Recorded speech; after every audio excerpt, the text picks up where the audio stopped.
Dear viewers, welcome you all. National achievement survey study material 9th science का लेकर आया हूँ आज।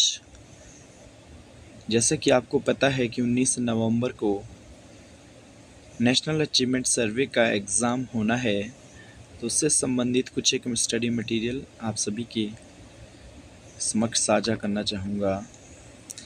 क्वेश्चन नंबर 1 है, अवनीश के पास एक लेंस है जो बीच में से मोटा व किनारों पर पतला है।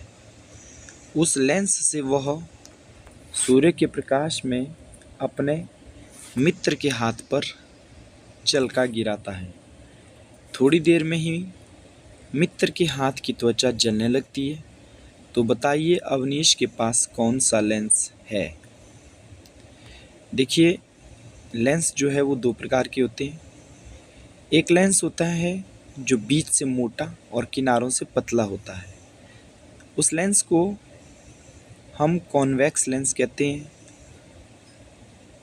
उत्तल लेंस कहते हैं, और इसे अभिसारी लेंस कहा जाता है क्योंकि ये कन्वर्ज करता है सूर्य से आ रही विभिन्न किरणों को, ये एक रूप देता है, अभिसारी करता है, अभिसारित करता है, कन्वर्ज करता है एट अ सिंगल पॉइंट, जिसके कारण हाथ की त्वचा जलने लग जाती है। तो इसका सही आंसर रहेगा बी। और दूसरा लेंस अपसारी लेंस होते हैं जो बीच से पतले और किनारों से मोटे होते हैं। उन्हें कॉनकेव लेंस या अवतल लेंस, डाइवर्जिंग लेंस भी कहा जाता है। दूसरा क्वेश्चन देखेंगे, कान्हू के कान में एक मच्छर 10 सेकंड में 20 बार कंपन करता है, तो उसकी आवृत्ति बताइए। फ्रीक्वेंसी बतानी है आपने। टाइम आपके पास दिया हुआ है 10 सेकंड, वाइब्रेशन दी है 20 सेकेंड्स। ये साउंड वाले चैप्टर में से ये क्वेश्चन है। तो फ्रीक्वेंसी निकलेगी नंबर ऑफ ऑसिलेशंस पर सेकेंड। नंबर ऑफ ऑसिलेशंस कितने हुए, कंपन कितनी बार किया है मच्छर ने, 20 टाइम्स। तो 20/10, तो काट के आपका भाग करके आंसर आ जाएगा 2 वाइब्रेशन पर सेकेंड, और इसका सही आंसर रहेगा। क्वेश्चन नंबर 3 है, प्रेमा को अपने पड़ोसी के घर की पुताई करनी है, तो वह देखता है कि चूना पत्थर पानी डालने पर घोल में से बुलबुले के साथ गैस बाहर निकलती है और पात्र गर्म हो जाता है। तो यह अभिक्रिया किस प्रकार की है। चूना पत्थर को जब आप पानी में डालते हैं तो आप देखते हैं कि बुलबुले उड़ते हैं, और साथ ही साथ वहाँ पे आपने देखा होगा कि जो आपका कंटेनर होगा वो भी गर्म हो जाता है। तो ऐसी अभिक्रियाएं जिसमें ऊष्मा उत्पन्न होती है, heat is produced, the reaction will be exothermic, ऊष्माक्षेपीय अभिक्रिया। बी इसका सही आंसर रहेगा। एंडोथर्मिक होगा जो ऊष्मा को लेगा, और ऊष्माक्षेपी होगा जो ऊष्मा को देगा, exothermic reaction. Question number 4, Ramesh अपने मित्र को यह कहकर भ्रमित करता है कि वह जादू से पानी में आग लगा सकता है, पर उसका मित्र उसके इस जादू को नहीं मानता है क्योंकि उसे पता है कि पानी में गंधक डालने से आग लगती है, पानी में सोडियम का टुकड़ा डालने से आग लगती है, पानी में आग लगना संभव नहीं है, पानी में जलती हुई माचिस की तिल्ली डालने से आग लग जाती है। तो रमेश का जो मित्र है वो इस कॉन्सेप्ट से बिल्कुल वाकिफ़ है कि सोडियम को जब पानी में डुबोया जाता है तो सोडियम बहुत अभिक्रियाशील धातु है, तो ये पानी में भी आग पकड़ लेती है। तो इसका आंसर रहेगा बी, ऑप्शन बी बिल्कुल सही आंसर रहेगा। 5th क्वेश्चन है, बांध का पानी, बहता पानी, विद्युत जनरेटर, विद्युत बल्ब, इसमें ऊर्जा के सही क्रम में लगाना है इसको।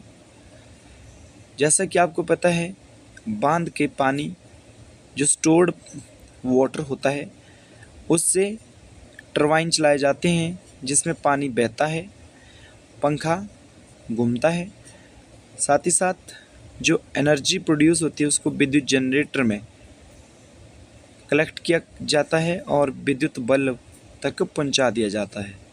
तो इसमें ऊर्जा का सही क्रम रहेगा बांध का पानी स्थितिज ऊर्जा, बहता पानी गतिज ऊर्जा, विद्युत जनित्र में क्या होगा विद्युत ऊर्जा और विद्युत बल्ब में प्रकाश ऊर्जा।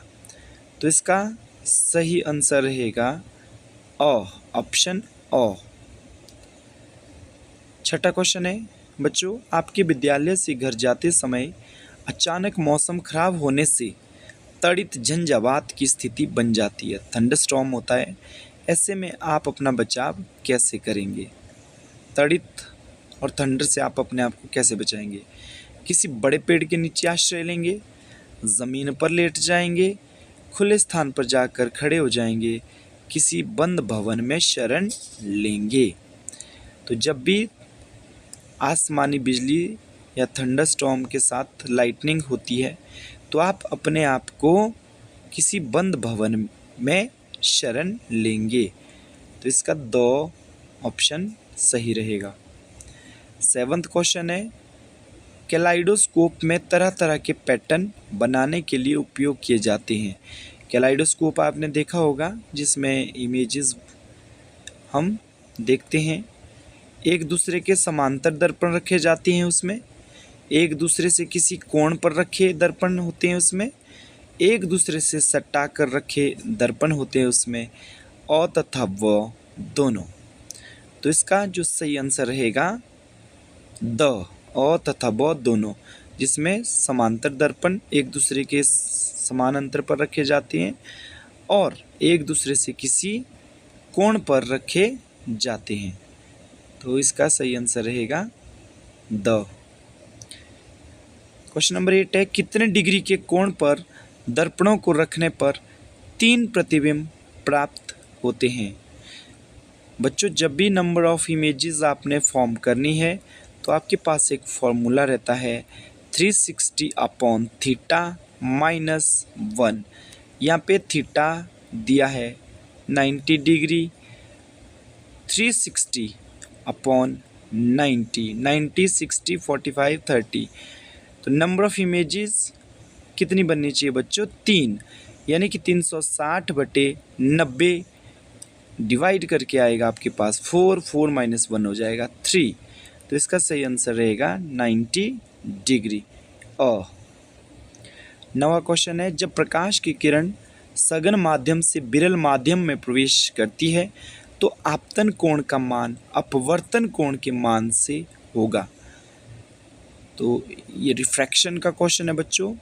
जब क्लास लैब में आप सनलाइट को पास करते हैं, सनलाइट जो है वो एयर मीडियम जिसको हम विरल माध्यम कहते हैं उससे एंटर करती है सघन माध्यम में, तो आपने देखा होगा कि जो एंगल है वो डेविएट हो जाता है, एंगल जो है वो कम हो जाता है। अब आप देखेंगे जब सघन माध्यम से विरल माध्यम में लाइट एंटर करती है तो आपतन कोण का जो मान है वो कम हो जाता है, जबकि अपवर्तन कोण का जो मान है वो बढ़ जाता है। यहाँ पे आपसे पूछा गया था आपतन कोण, एंगल ऑफ इंसिडेंस जो है वो कम हो जाता है। तो इसका आंसर रहेगा बी, अपवर्तन कोण बढ़ जाता है और आपतन कोण घट जाता है।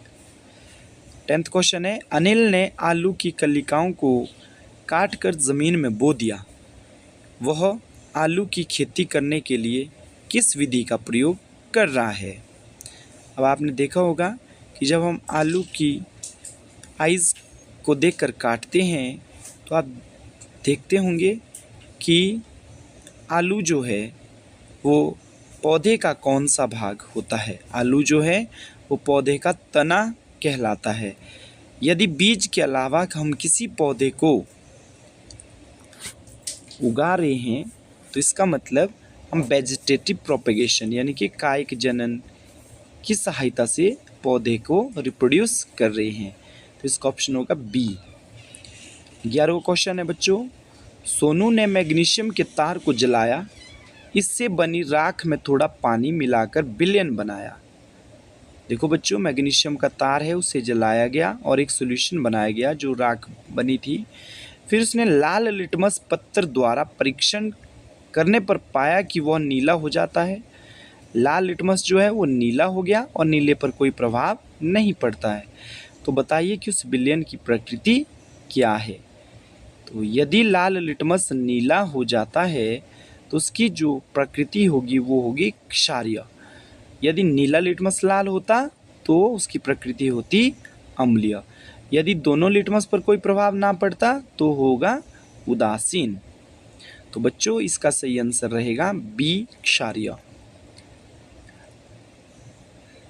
12th क्वेश्चन है बच्चों, लघु पतन होने से, शॉर्ट सर्किट के बारे में आपने सुना होगा।